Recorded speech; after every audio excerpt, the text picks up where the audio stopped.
Hailed as the first professional African American and Native American sculptor, Edmonia Lewis' first notable commercial success was a bust of Colonel Robert Gould Shaw. The money she earned selling copies of the bust allowed her to sail to Rome, Italy, where she mastered working in marble. Hello, I'm Tornes, your African history guru. This month, in collaboration with the Urban Experience, the Zone of Comfort Life Balance Center is proud to present another great African moment in the history of our globe. Now let's get into this. By the time she got to college, Lewis was economically privileged because her older brother Samuel had made a fortune in the California gold rush and supplied her every want, anticipating her wishes after the style and manner of a person of ample income. In 1856, Lewis enrolled in a pre-college program at New York Central College. With the support and encouragement of a successful older brother, Lewis attended Oberlin College in Ohio, where she emerged as a talented artist.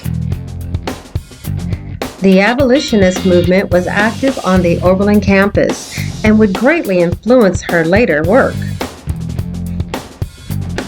But life at the Oberlin came to a violent end when Lewis was falsely accused of poisoning two white classmates. Captured and beaten by a white mob, Lewis recovered from the attack and then moved to Boston, Massachusetts after the charges against her were dropped. In Boston, Lewis befriended abolitionist William Lloyd Garrison and sculptor Edward A. Brackett.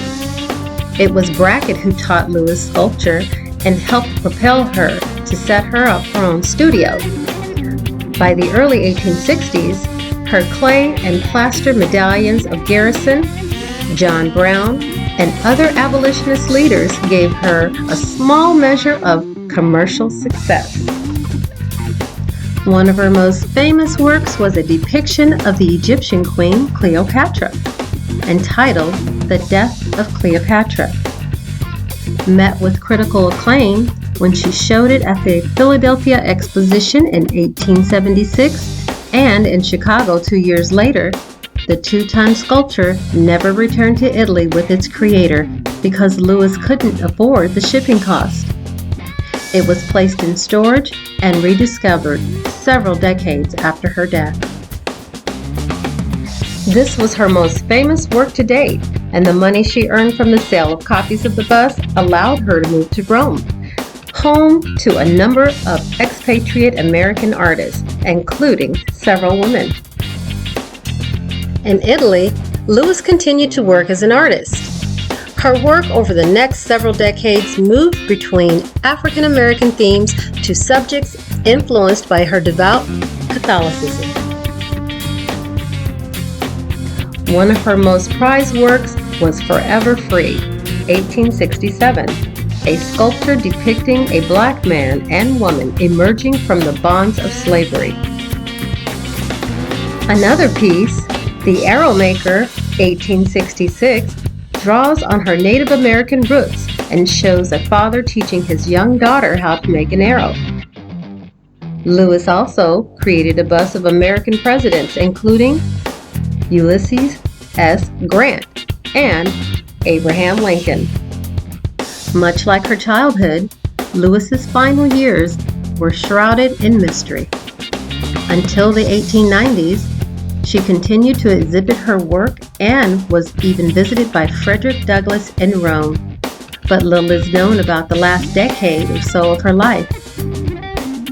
It was speculated that Lewis spent her last years in Rome, Italy, but recent discovery of death documents indicate she died in London, England in 1907. This has been sponsored by the Empress Elle Collection, Latagna's Lasan Body Butter, the only skin moisturizer that makes you want to reach up and kiss the sun. Don't forget, like, share, and subscribe. Thank you.